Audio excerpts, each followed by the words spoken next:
Hi, everyone. This is Judy with the Back to Love Movement Show. And today I'm honored to have Mhm. Evan Greger with me.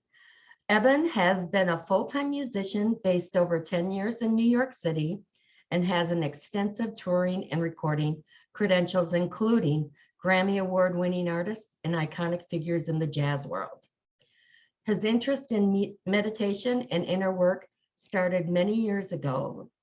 It was inspired not only by some transcendent, experiences through music, but as necessary tools to handle the challenging profession, along with self-doubt, perfectionism, and other aspects of the inner game. After much study and practice, he was eventually encouraged to start facilitating others and began naturally receiving more requests and questions.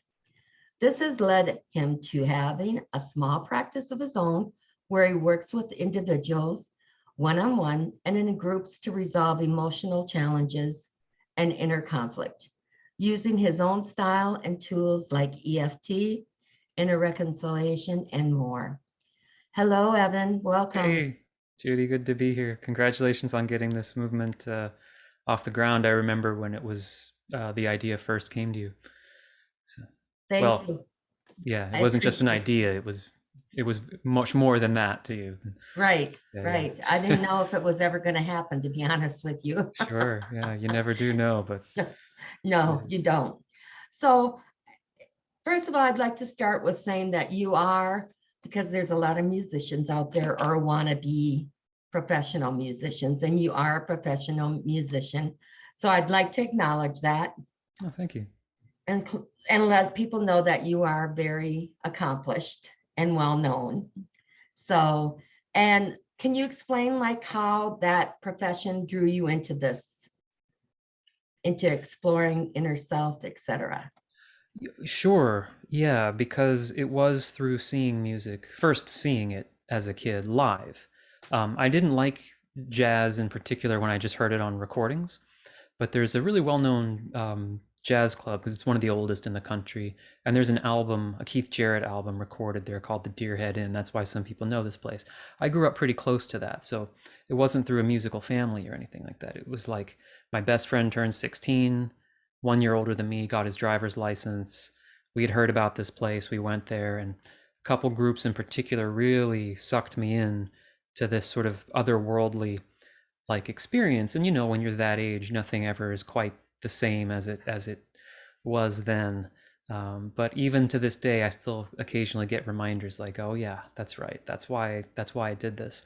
So that had a kind of otherworldly dimension to it, and that's not an uncommon story to hear among because it's rarely a good choice if you're looking at numbers or a guidance counselor. It's not a smart profession to choose by any metrics like that. It's just, okay, I'm totally enraptured in this thing.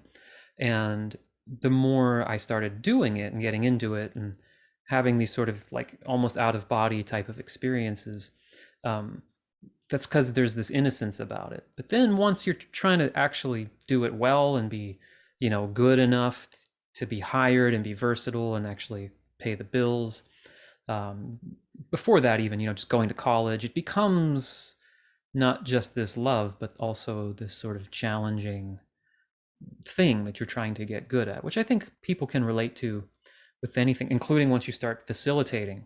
I love meditating. Now I want to work with people. Cool, now I want to turn it into a business.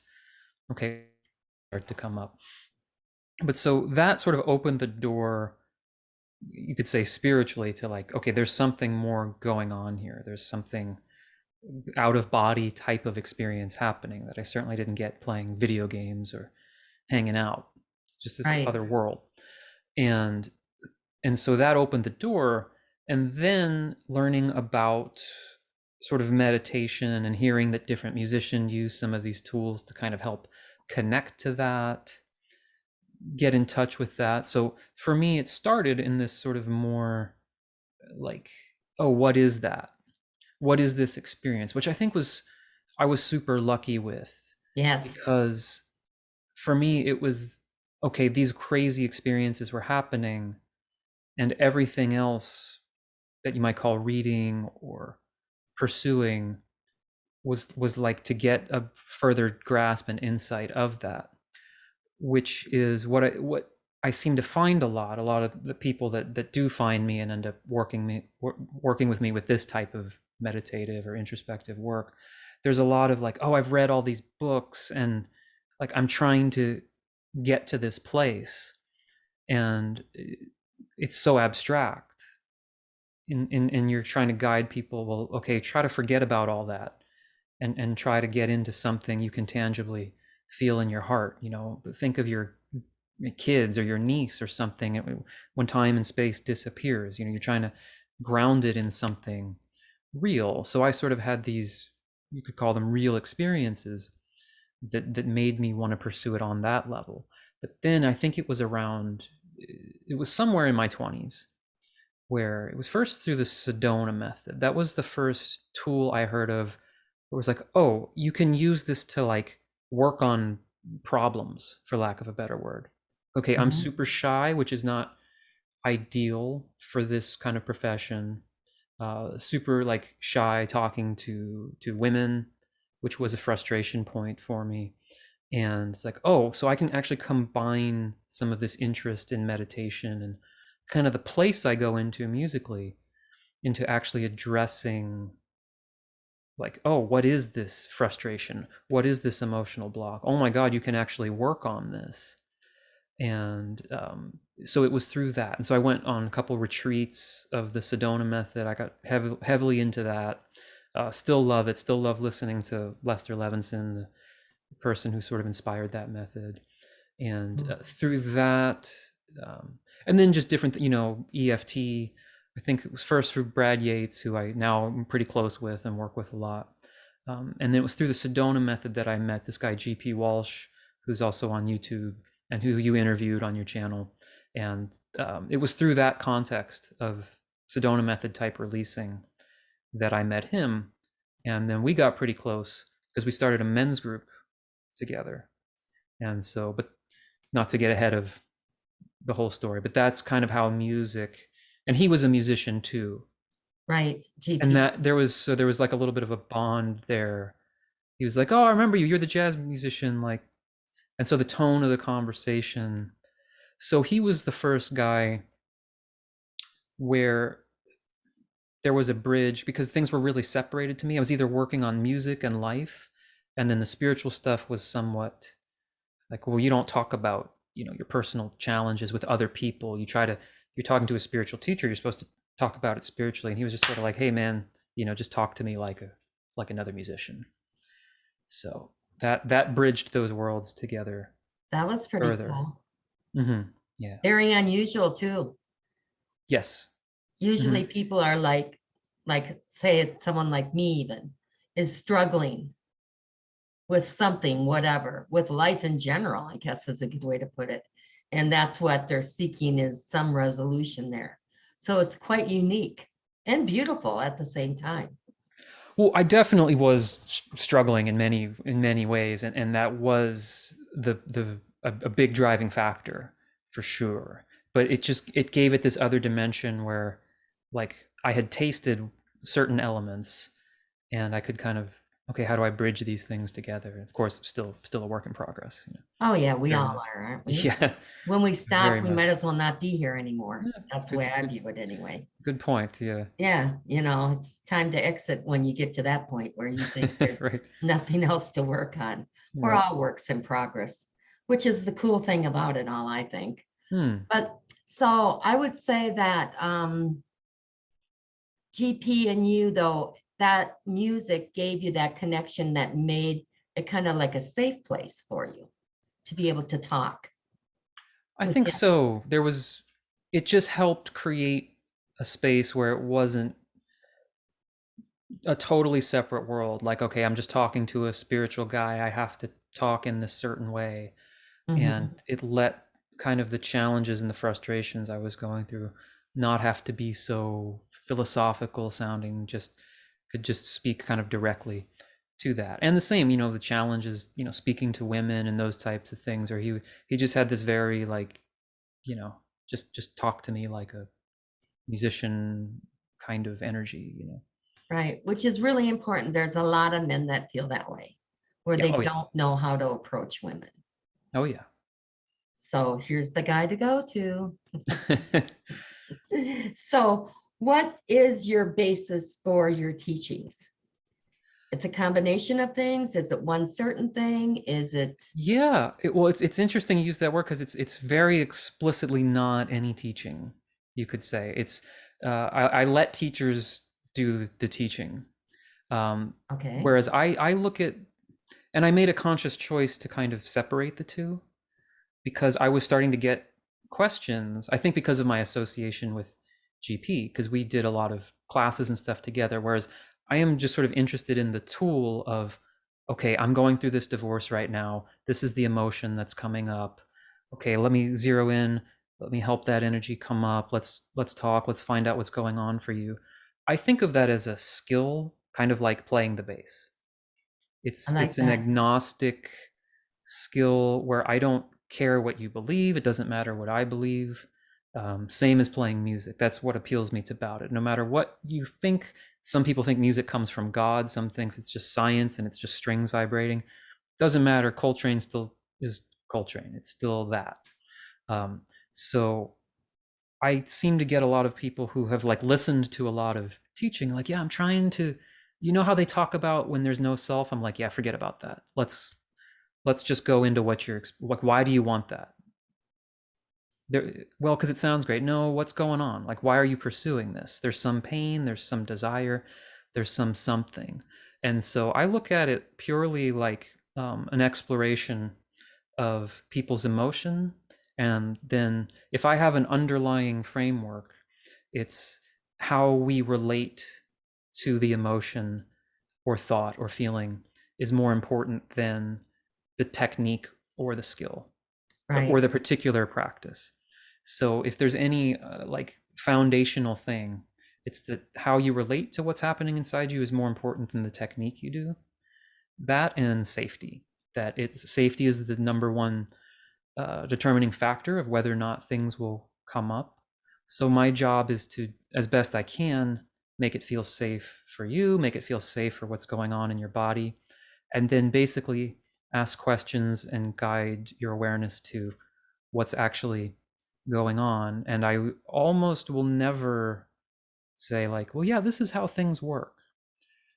Unless it's to say, for example, like, well, yeah, you know, it would make sense that this part of you is so tight because it's really trying to protect you from ever getting hurt again.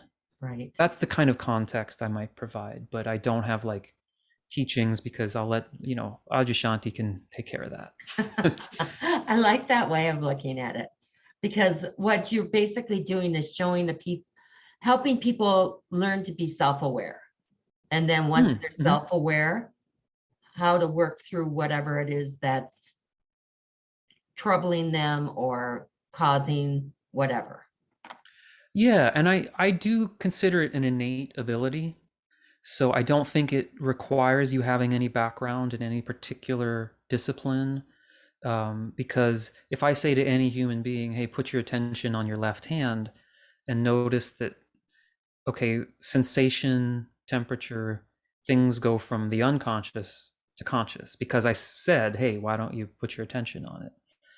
In a way, that's kind of what we're doing with emotion or more subtle things. We're saying, let me direct my attention there and get a taste for what's going on. I consider that just a human ability that doesn't matter what your philosophical background is.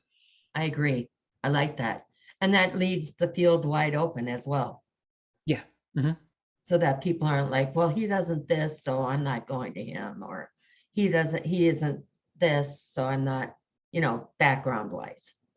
Yeah, it keeps the door open, and it also lets you know that if you want like non-dual teaching and hardcore lean in that kind of area, like I'm not the guy, and I'll tell you that. Like I can go there. I have some background in that, but I might even annoyingly to some people go, no, I don't care about that. Like, what are you feeling? I don't want to talk about that. Why Right, are you sad? Like that's all that's interesting to. Why do you care about non-duality? You care for some reason. right. Yeah. You're Oh, I pursuing like this that. not because it's fun. Yeah. So you get That, right to the point, to the what yeah. the issue is, to what is the problem, and then trying to resolve it or make the person feel it, be aware of it, and take care of it. So you're more like a coach. Yeah, that's it took me a minute to That's kind of come up with the loosely, language that I was comfortable with, but that's why like the YouTube channel and the website, it's like inner work coaching because but it's you're more not. than a coach, I'm really. glad you see it that way. Yeah. Yeah. A coach is just not anything against coaches, don't get me wrong, but a coach is different than what you are. But Hmm. that's a closer term than teacher, I guess. Yeah. Yeah. Facilitator, I think, is like maybe the best word, but it's Yeah, not as um it's not as understood, I think, right. to someone who has no background in this stuff. Yeah. And more recently, which has been awesome, um, a couple people in the music world have like kind of found out through the back door I do this. So I've started to do some classes and things for people that have absolutely no background in any of this language or Hmm. spiritual context, which is super awesome because I have Yes. to make it like ultra practical. And coaching just seemed to be like, oh yeah, I can. Okay, inner work coaching, like someone who's never heard of that was could kind of grasp that, and I felt comfortable saying that. And I think Right. that's important for all of us, Oh, like yeah. even business wise, right? Like I'm just not so comfortable saying like a like healer because I'm not. There are healers, like Oh, yeah. people that can actually put their hands on you and stuff. Like I can't do that. Yeah. Hmm. Yeah, no, I totally can appreciate it. Yeah, because yeah, I would not call myself a teacher by any means, Hmm. but I do read frequencies. And you have a lot of wisdom to share, but it's just not. That's not the orientation when you're Right. speaking with people. Yeah. I'm more like you are, wanting to help them get through whatever it is, Hmm. help them get rid of it or improve it or Yeah. release it or whatever it might be, because it could be all those things. Yeah, definitely. But I don't claim to be a teacher or a healer, Hmm. although some people would like to label you that at times, but you know, and they, Sure. no, Hmm. no, no, no, no. Don't get confused, Hmm. Yeah. right? So Right. what are some of your methods you use? I've been using a lot of EFT recently just because people seem to like it. But I run into people for sure, like I hate EFT. They're like, I don't even want to use it, and that's fine. Inner reconciliation is something you're obviously familiar with. Not as Right. well known, but that's sort of when I was working a lot with GP, kind of his codification of certain things that he was doing. And I was sort of involved. I was around and sort of helping organizing some of the things around that. So like invite, inquire, integrate. I'm pretty sure I came up with that languaging, and so Okay. that's sort of deep in my bones, Yeah, just a minute. Let's back up to EFT. Uh-huh. Believe it or not, there's probably some people out there that have never Oh, heard of it. sure. So let's go into what that is. It's called. It stands for Emotional Freedom Technique. It was Right. started by a guy named Gary Craig, and your base, like the super short version, is you're tapping on certain specific points on the body. I'm not very knowledgeable, and I just know that they're meridian points, and Right. meridians, like when you get acupuncture or pressure in certain points, Hmm. they're like meridians of energy. Right. Some EFT people can explain why this here and why this and what it means. You don't need to, I don't know that. Yeah. but you don't Um, need to. No, I don't think you do to have it be effective. right, right. Yeah, this will work no matter whether you And understand it or there's a not. pattern. It's a certain Hmm. sequence, right? And some facilitators use different points, even like sides of the fingers, and it's kind of all good. It meaning whatever you're doing, because even on the most primal level, the fact that you are providing some physical touch to your body can be a calming factor. And I like that with EFT, you're speaking out loud what you are going through.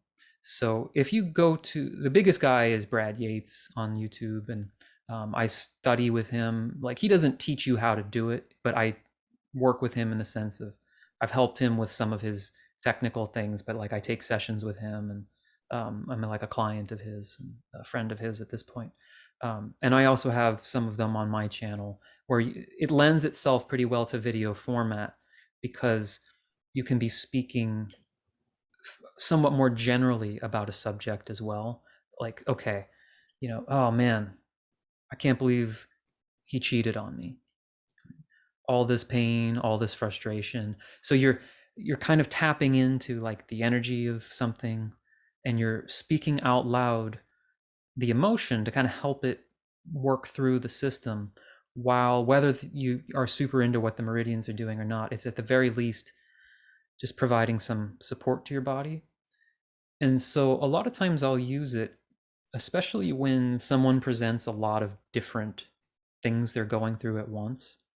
For some reason with EFT, I find I can like summarize the whole picture of what someone is talking about. So like, okay, I'm going through this divorce, then like this happened, and then he said this, and then the judge did this, and now I'm, with some techniques, it's hard to like put all that together. Right. But with EFT, I find I can go through rounds and touch on all of those, all of those aspects at once. And it tends to not only like give them a release, it also comforts them at the same time, don't you think? Is that what Yeah, it is? it definitely has a calming effect for a lot of Right. people, which is immediate and can be also if someone's really worked up, and it's hard to do anything where you're going to so subtle, like, okay, let's put your attention on this little kid inside of you that's scared and tight. You have to be at a certain level of calm and coherence to be able to do some of these subtle things, whereas like you can be kind of panicking and just go, okay, I'm panicking, I'm panicking, and that can help bring everything down a couple notches. Yeah, that's amazing, isn't it? How that It is works. amazing how it works. Yeah, Yeah. And it doesn't work on some people, but most totally. people it does. Yep. Most people it does. So switching to inner reconciliation. I know I'm familiar with that because I've studied with you and GP Mm-hmm. both. And I think that it's something everyone should learn. I Hmm. really do. I think it's so effective. So can you explain that a little bit for the audience?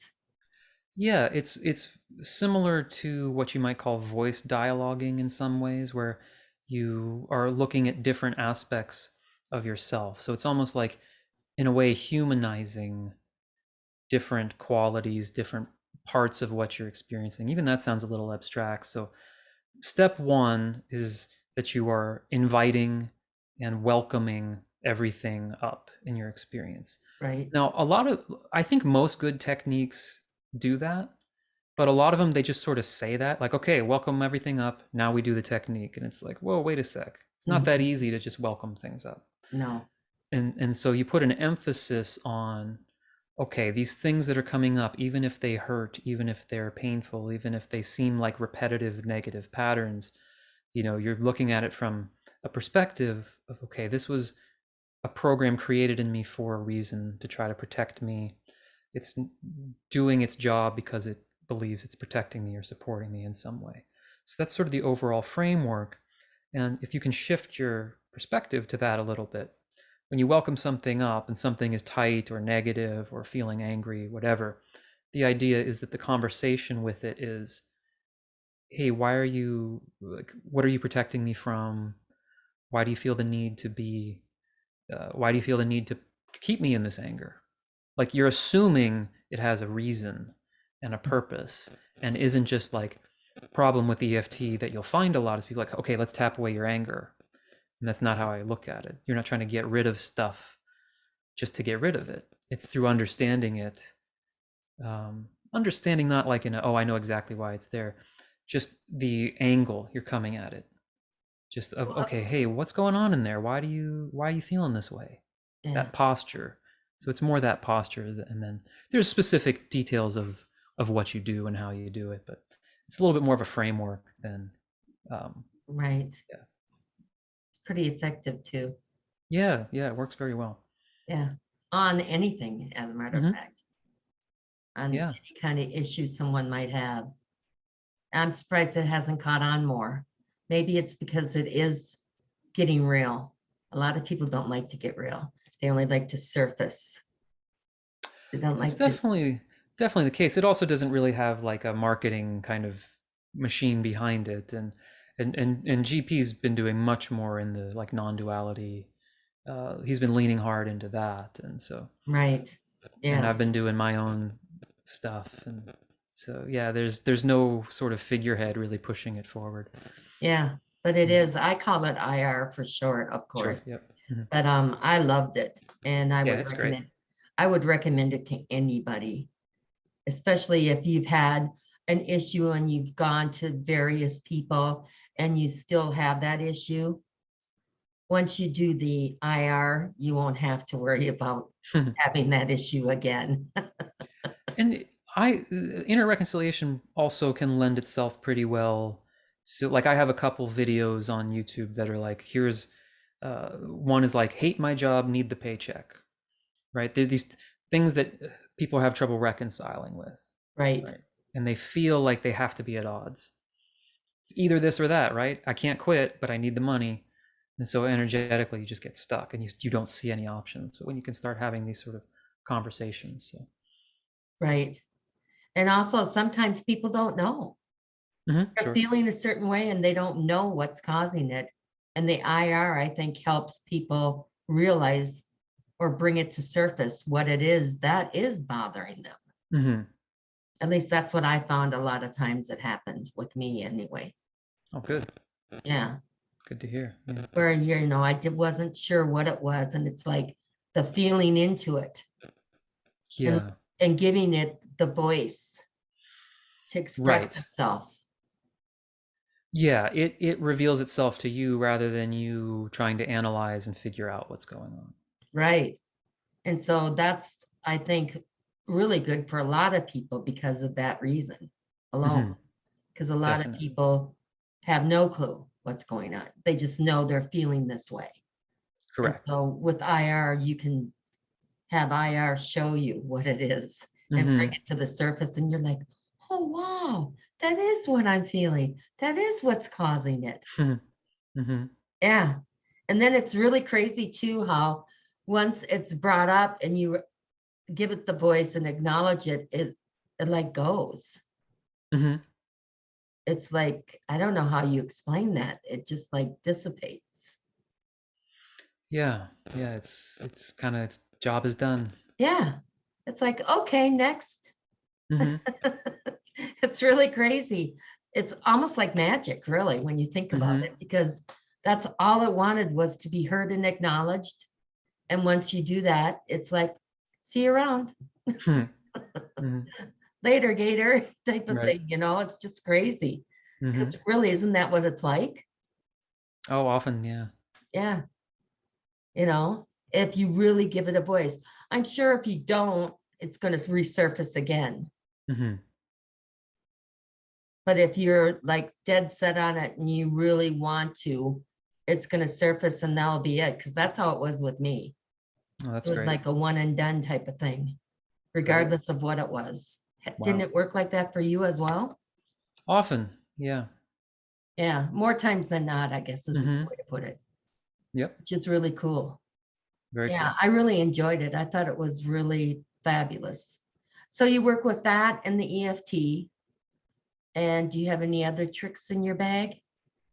Just It besides seems being a great listener and soft-spoken, calm presence. because oh, thanks. Yeah, it seems like a lot of things just sort of happen. I guess a lot of things have sort of synthesized these days, and it'll have a lot to do with the person I'm working with. So, there's some people where I'm explaining a lot more because it's kind of helping calm things down. Like, hey, can you see that you know because your mom used to say that to you, you have to constantly be in that position. Like I'm almost describing the whole thing, Mm-hmm. not because it's a lecture, but because you can just feel the person like, oh, it's like becoming clear and things are opening up. So it's sort of like the inner reconciliation thing, but you're almost verbalizing it and vocalizing it to someone.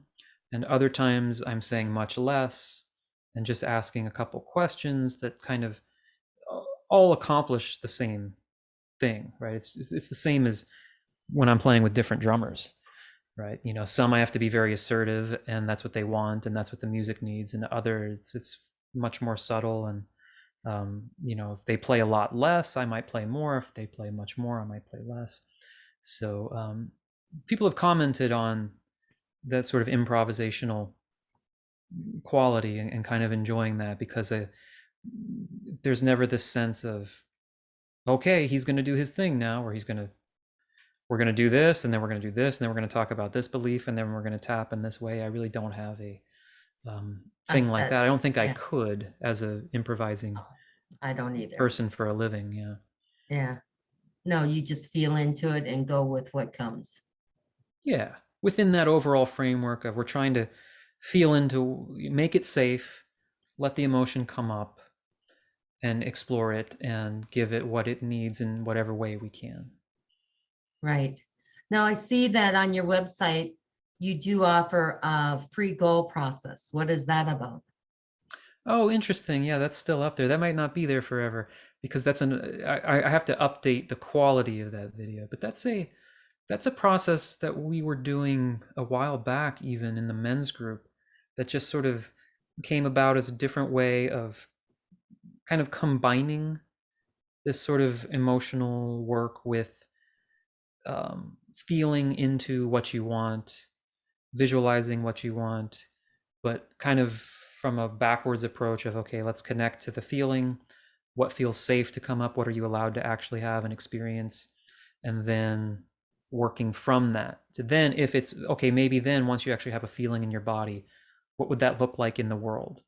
Right? Rather than just trying to hold a picture of yourself as successful, which can be very challenging, and Right. often just pulls on these sort of cultural ideas we have of success, versus like, wait, what do my feet feel like walking on my favorite beach? And then, okay, that's what I want. And what is that?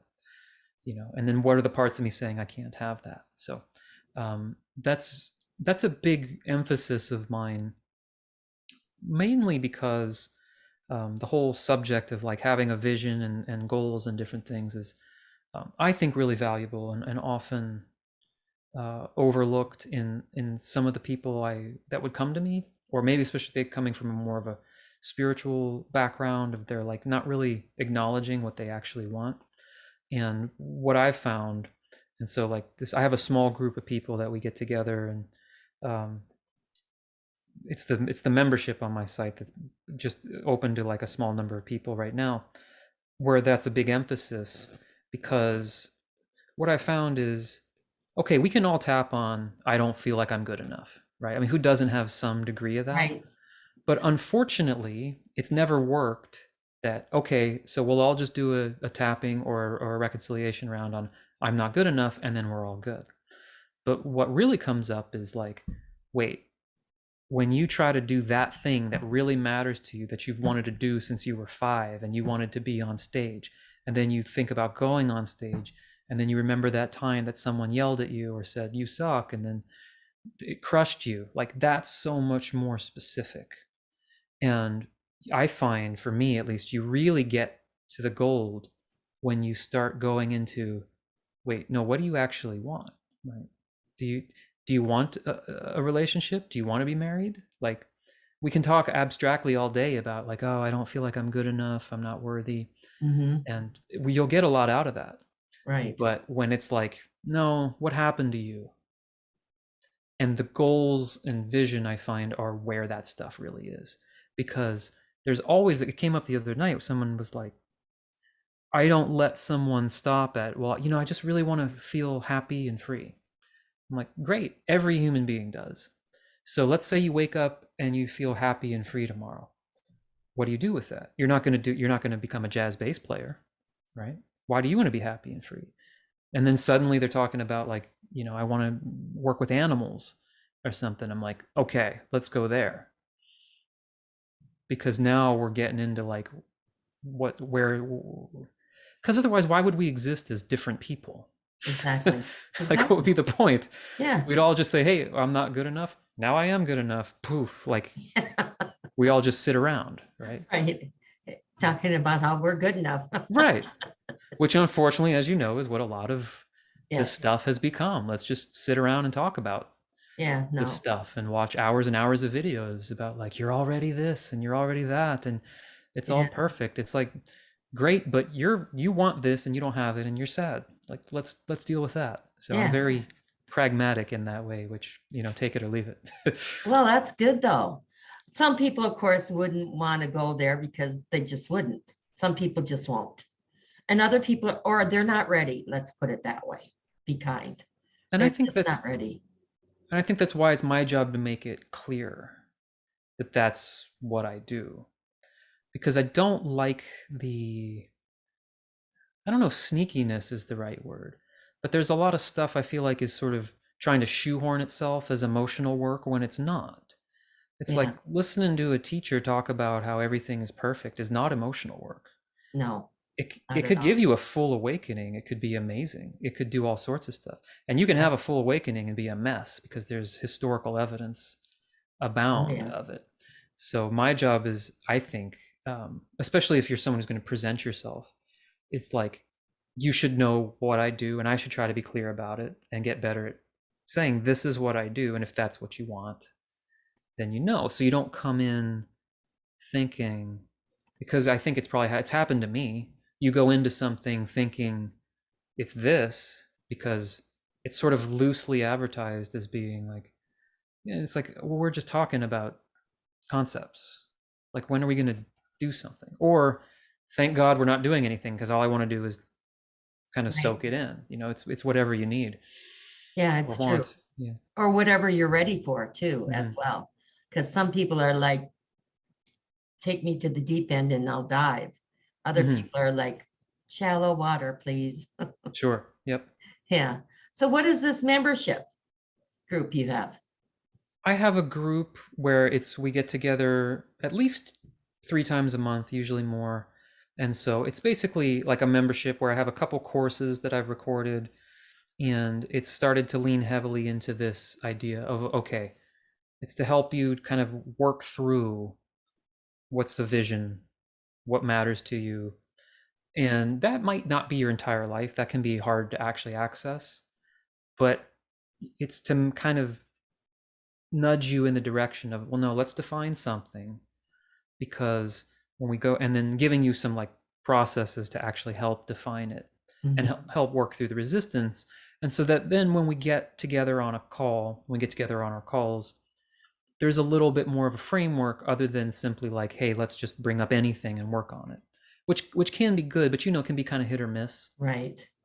because you don't always want to hear, or the same people kind of do the same things, and other people don't necessarily get the same value out of that.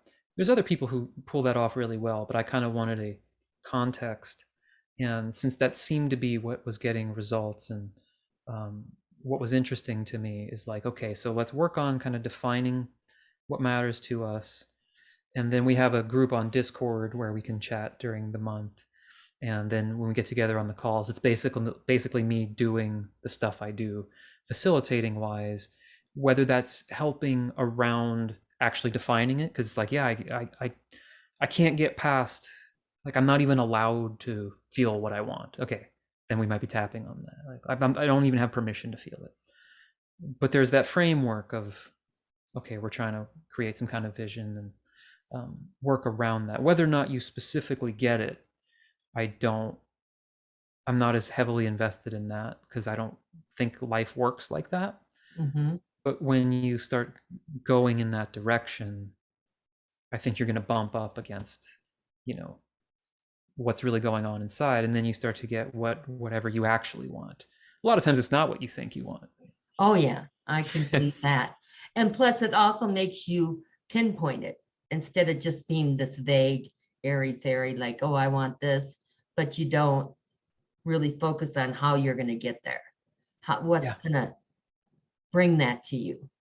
And then that's when people, when they go there, they realize, geez, that isn't really what I wanted. And it's more, I want this. Right. And that's a process. I mean, I guess that's kind of what life is, right? I mean, you Right. date someone first, you're like, okay, I'd rather be single even. Or uh hey, this was cool. I don't feel lonely, but there's some things about this that aren't working, so the next relationship needs to be this and that. I mean, who just visualizes and has the first thing perfect when Exactly. they're 15? It's Yeah. Yeah. It's a far cry. And plus, you change as well. Yeah. as to what your needs are from Oh yeah. 15 to whatever age you might be, or at each different levels per se, let's say. And I think that's what happens with a lot of marriages and why Hmm. divorces come, because the people have changed and they don't realize that each have changed. And then Right. the needs aren't being Compatibility met. is no longer there. Yeah. Yeah. And or, grow together or grow apart, as they say, that type of thing. And then you have your goals. You're rocking along. You're playing, most nights a week, and then the world shuts down for a pandemic. I mean, you can't prepare for that. You can prepare by building up sort of the emotional tools so that you can handle it better. But as far as you talk about, life doesn't care too much what your vision is. That's a perfect example, right? I mean, Right. you can't predict these types of things that are going to happen. Or if you live in Ukraine and you had a vision for what your life was going to be, and all of a sudden now you're in the situation you're in. That's why I'm very careful to say, like, follow these things and you're going to have exactly what you want in life. I think that's dangerous to say to people because life doesn't Well, seem to life, behave like that. no, life will throw you curveballs all the Yes. time.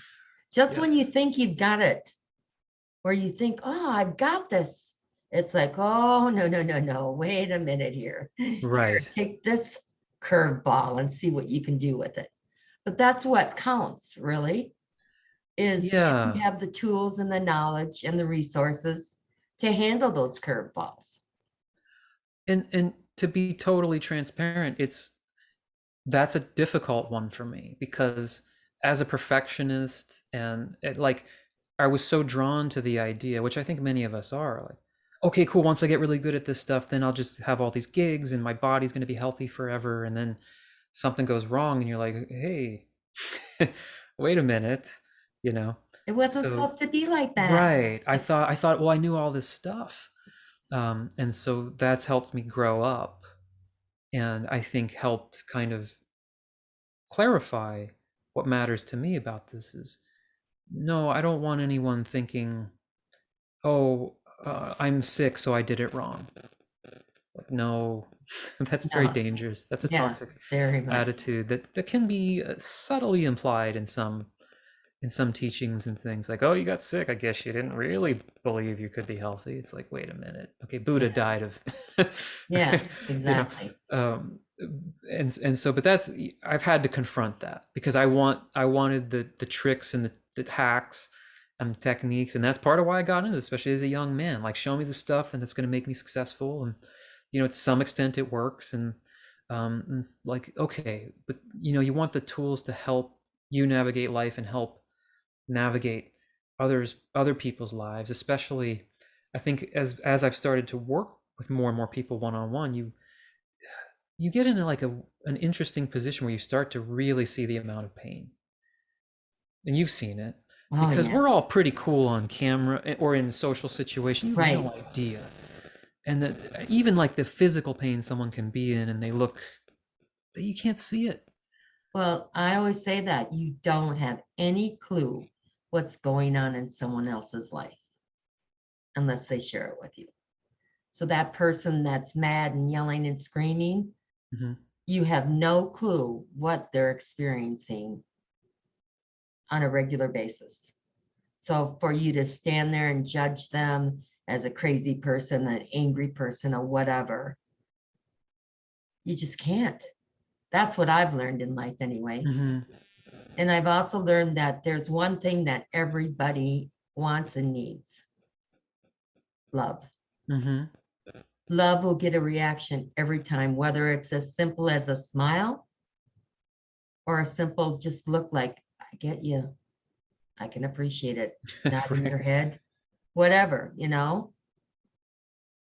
it just Yeah. really, it helps. You might not see the results of it, but trust me, it does help people. Yeah, that's an excellent point. And that you don't always see the results for yourself immediately. No, you don't. But that person is going to remember it and it's probably going to affect them.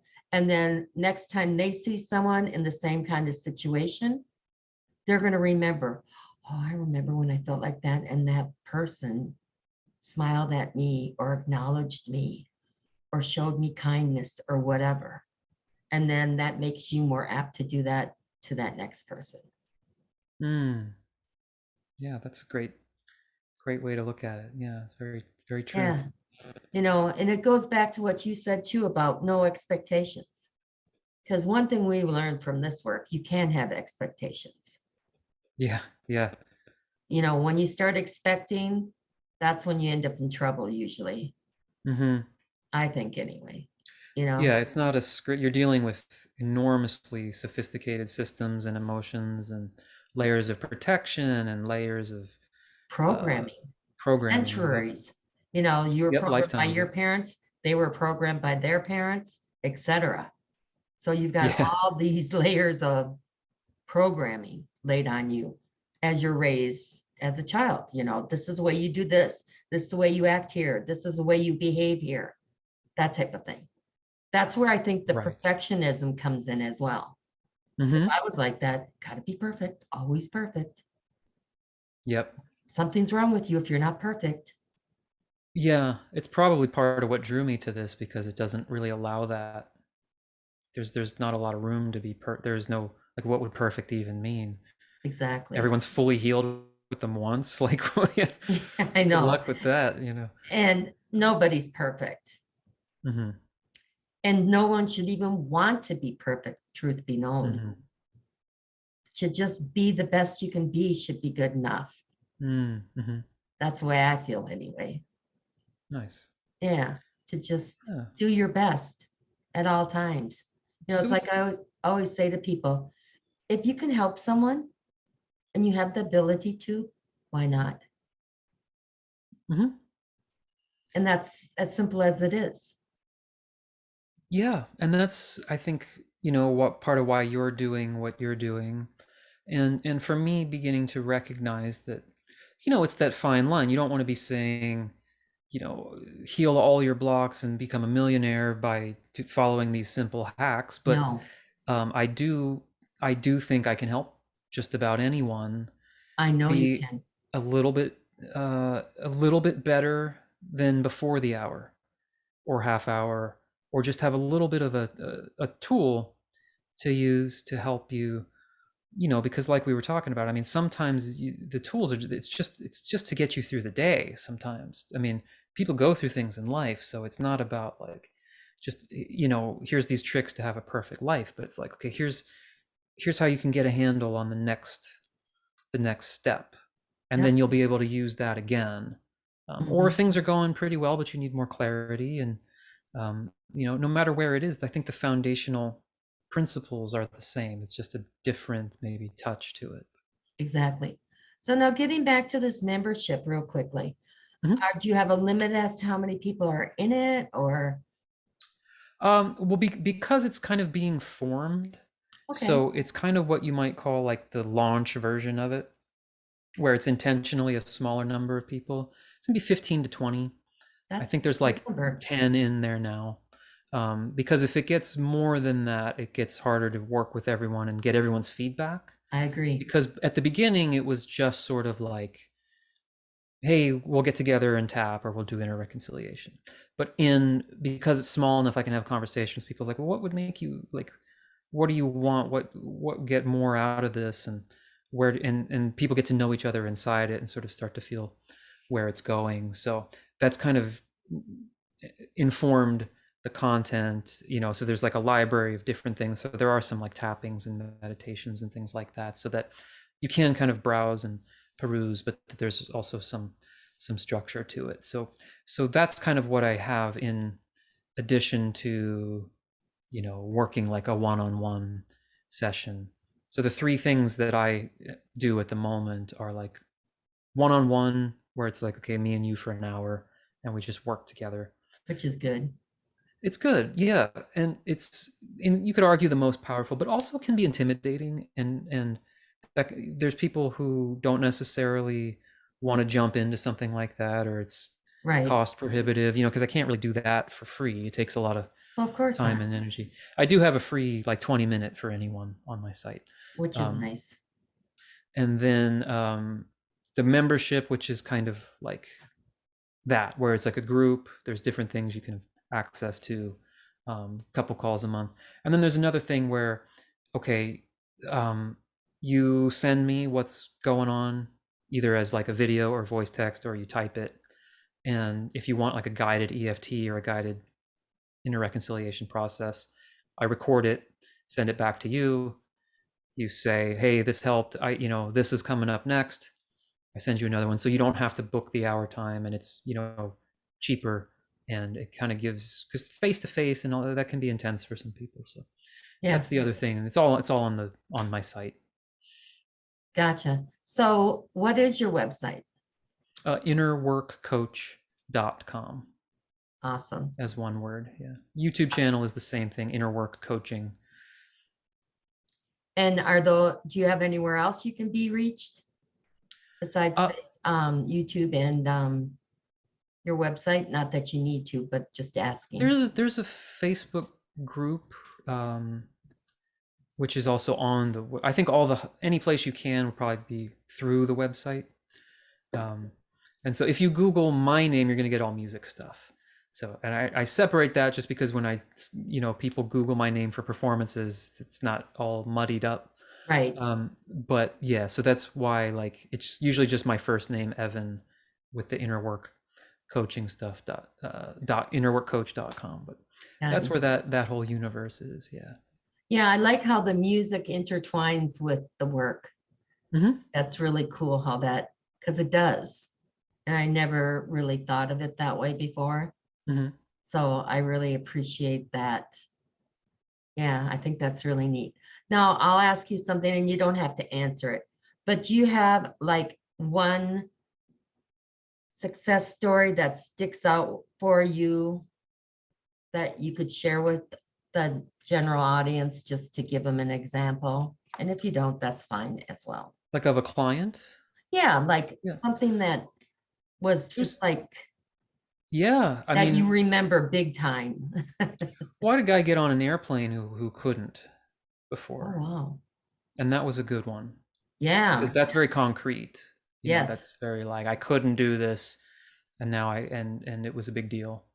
So very afraid of flying, and then was able, and it was impacting something, like Oh, yeah. His couldn't go life. somewhere that he kind of needed to go. Um, and one person that got out of debt and says that the work we were doing was a huge part of it, because it was able to be kind of broken down into, you can't always just, okay, visualize yourself with money. You got to kind of work through the layers. So that was a good one. And a first long-term relationship was another really good one. Yeah, all major. Yeah. And it's a good feeling, isn't it, to know that Mm-hmm. you were able to facilitate that, to Yeah, help them create that, to help them better themselves to that extent, to for get what they sure. wanted, I guess is a good way to put it. Yeah, Yeah, absolutely. I love it. Getting on the airplane is huge. Getting out Yeah. of debt is huge. Mm-hmm. And the long term, all of them are. They're all like major milestones in people's lives. Seriously. So, oh, that's awesome. Well, I would like to thank you for joining me today. It's been a Thank you. pleasure. Yeah, my pleasure.